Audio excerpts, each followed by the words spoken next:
Crime out of control, not just here in Victoria, but throughout the whole country, and I'm sure it's the same around the world. All down to, in my personal opinion, politicians.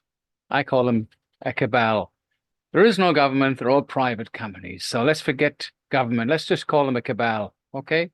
Disrespectful, respectful, I don't really care. But crime is on the increase, and it's purposely allowed to happen. Not much pointing the finger in one direction at the police. Point all of your fingers. Remember, one finger pointing forward, three pointing back. Point the fingers to the politicians because they want us in fear. They want us to rely on them, which is a really waste of time. We got a prime minister. I think he should be called Pinocchio.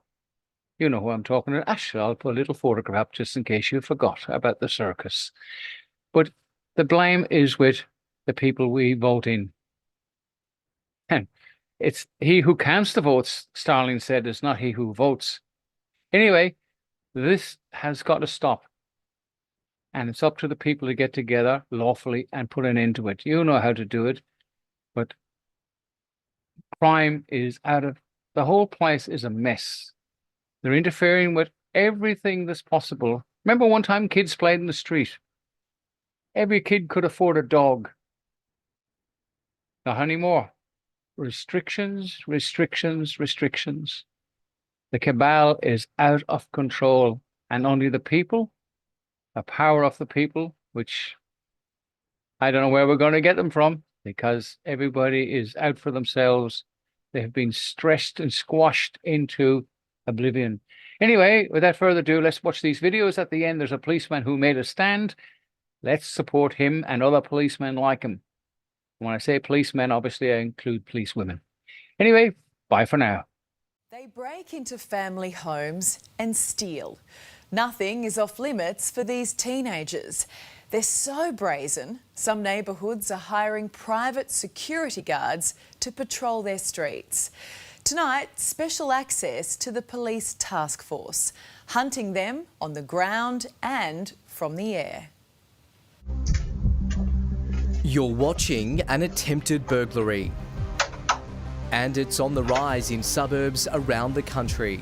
No homes or suburbs are off limits right now.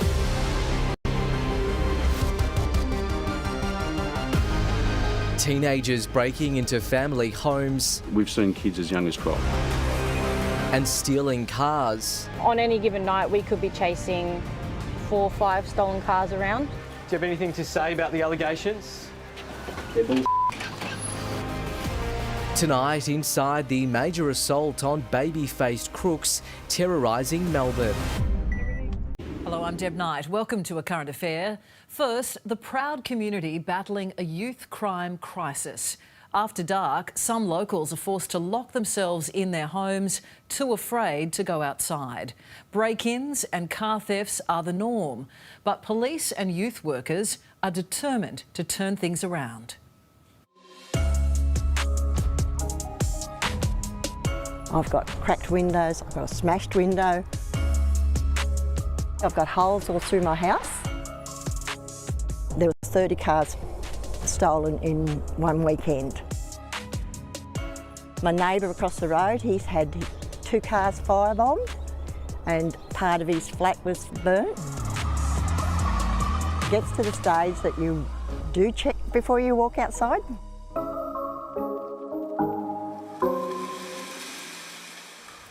This is Dubbo in the New South Wales Central West. At a glance, it looks like any other country town, but when the sun goes down here, that's when the kids come out to play. Stolen cars, high-speed chases. Here, kids are filming themselves tormenting a resident with a knife in an alleged home invasion. Social media thugs acting like they rule the town, and the sad part, they're so young.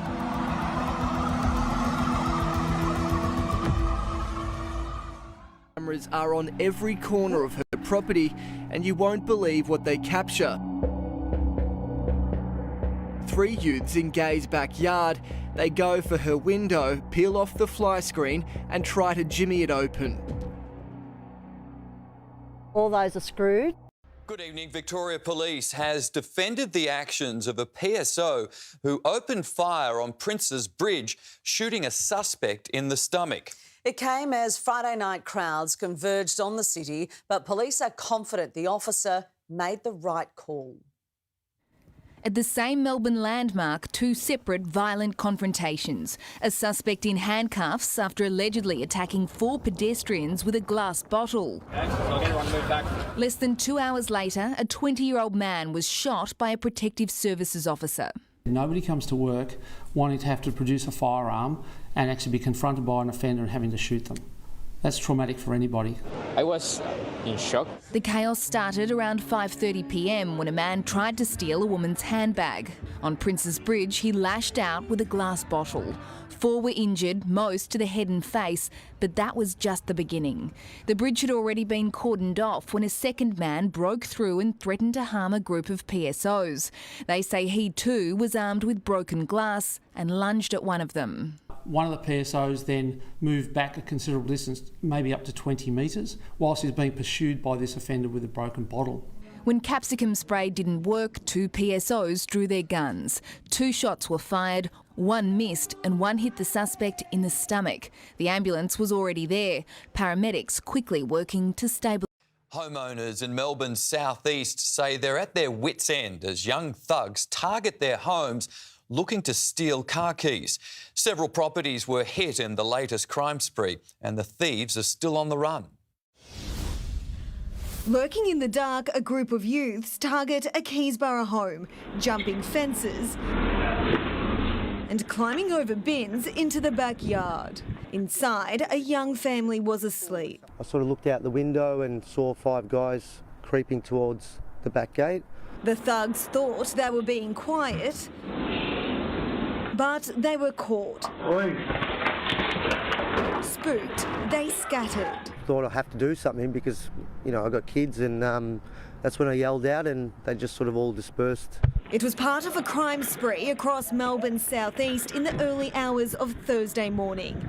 Alicia and Rob realised they had intruders in their Mordialloc home when their dog started barking. I went to the front door, pulled aside the blind and came face to face with a guy in a balaclava. They took the keys to their 2 cars and a bottle of water from the fridge. They'd hopped into my car. They were trying to work out how to open the sliding gate. When police arrived, the gang already fled to the next street, once again gaining access to a family home and collecting car keys. This time, they managed to steal a white Volkswagen parked in the driveway. In all likelihood, these people are known to police and have potentially been charged and gone to court already and been released because they're too young. If you're old enough to make the conscious decision to do it, you're old enough to be treated like an adult. Now 2 days later, and the white Volkswagen was spotted here this morning back in Keysborough. The occupants dumped stolen items on the ground and changed the number plates before speeding off again. They get caught and let out and they just keep doing it. The youths remain on the run. Geordie Wright, 7 News. A chef has been left shocked by the police response to a wild rampage at his South Bank restaurant. 20 teenagers attacked, but when he called for help, officers told him to file a report and hide if the thugs returned. A chef forced to abandon the heat of the kitchen for a fight on the street as a gang of around 20 thugs surround his South Bank restaurant. Just moments after the alleged ringleaders smashed the front windows with a chair. One hurls another missile even as they back away. Sir, are you okay, sir? The chef, bleeding after being hit from behind with a beer bottle, is helped back inside by a customer. Oh my God. The rampage happened just after 11 o'clock last night at the food hall Thai restaurant at South Bank. They were asking for free drinks and so on, but they've been told by my staff that do go away. The pair quickly became abusive when asked to leave and soon returned for revenge.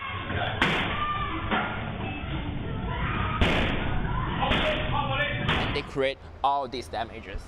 And those damages over there. Customers and staff reported the attack to police overnight, but were told there were no officers available to attend.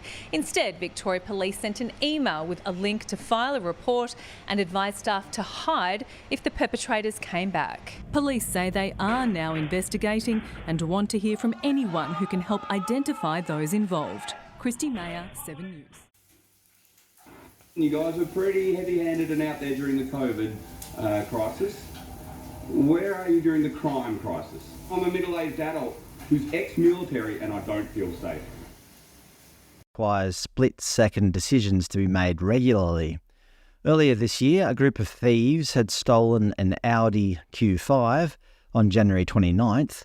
On January 31st, the Audi was driven to a house in the Gold Coast and people armed with weapons got out and threatened people at the home before stealing a Volkswagen Arteon. On February 1st, police deployed tyre deflating devices to try to catch the criminals. For 18 minutes, the Volkswagen was driven on its rims, so Senior Sergeant Ottaway authorised the pursuing officers to ram the stolen car in order to stop the criminals. It worked and the criminals were arrested. However, Senior Sergeant Ottaway was stood down for not following protocol. You know, catching criminals during a statewide crime crisis is a big no-no here in Queensland.